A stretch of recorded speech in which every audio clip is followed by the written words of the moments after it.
The Social Democratic Party has called on the federal government to review its current approach to tackling insecurity, as this is affecting much expected results. The presidential candidates of the party, Prince Adewole Adebayo, made this known in Abuja while presenting a keynote address as they launch a book titled Fixing the Future Conversations. Adebayo says that with the commercializing of insecurity and the lack of competent leaders, Nigeria will continue to face challenges which can be solved. Everybody knows today that the government of the day that we have has certain characteristics with the problems that we have.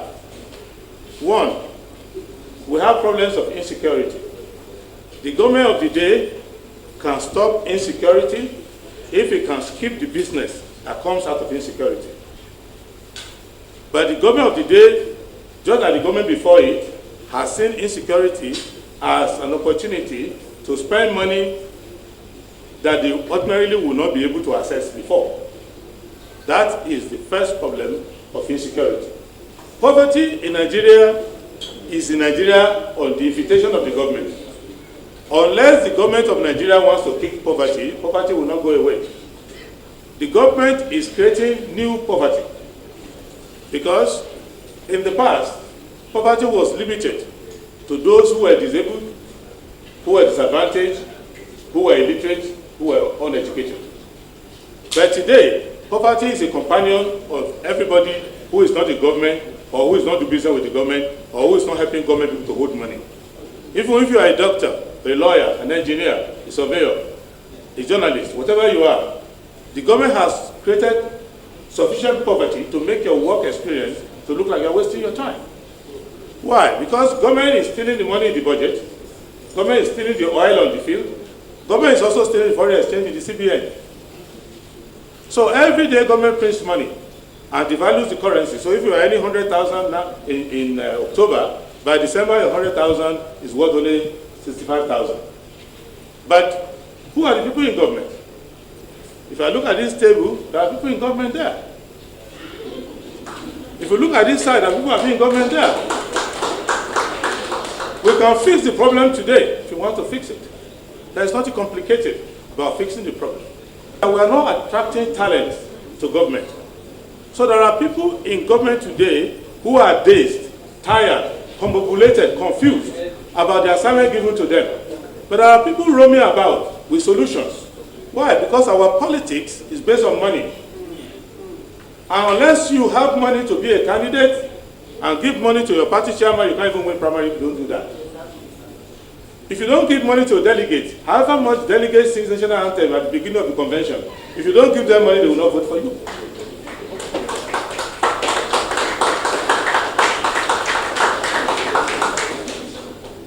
However much religious leaders preach about the Bible, about the Quran, politicians who give them the money sit on the front of the table. So it is true across. So if we are talking of fixing, let us understand what is wrong and let us fix. Our politics must be done in such a way that ordinary people with talent can come out and speak. And we can interrogate the ideas that they have. We can know ideas that will work and ideas that will not work. It is not every idea you put out there that works, but a society that creates a citadel of knowledge that allows people to come out and throw ideas, and you can compete on ideas. We will find out of 1,000 ideas a few that will work. Nigeria doesn't need more than 7 ideas for the whole country to be going. If you don't invest in research, if you don't invest in skill acquisition, your country will be run to seed, meaning that you will never grow out of who you are. And we need to grow and catch up, in fact, surpass those that we started with in the 60s, like the Asian tigers we mentioned. I'm sure we have more in terms of resources, in terms of capacity, in terms of ability to think out of the box than those people.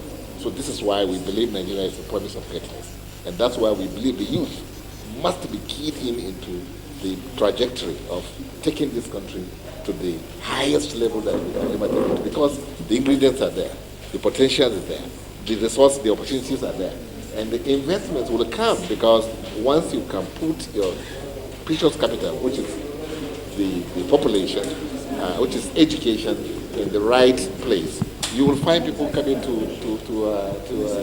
invest in your economy. And insecurity will be solved. The issue of insecurity, the issue of retrogression of our economy will be solved. We will not have the kind of abject poverty that we have in this country today. So fixing Nigeria begins with education. Fixing Nigeria begins with people imbibing that ability to think out of the box. You can't think out of the box because social problems are not fixed. That's why they will say everything is in constant flux. So if things are in constant flux, then you must be able to think out of the box to solve the problems of day-to-day, affairs of running the government of the country. So this is why we believe education must be it. We are not even paying attention to education, because if we were, I don't think ASU strike would be as we're talking about ASU strike. After 8 months or getting to 9 months now. So I believe that somehow, I don't know how we got ourselves into where we are today, because education is so fundamental to every country that a country like Nigeria will toy with the future and even the present of our children and of even ourselves, because you don't stop learning until you are no more. So how do we come to a situation where education has become the most neglected sector of the economy? So this is why I am saying that give us a chance as Action Democratic Party. Give me a chance as the leader of this country. Believe you me, we will solve the problems of this country in the first 100 days.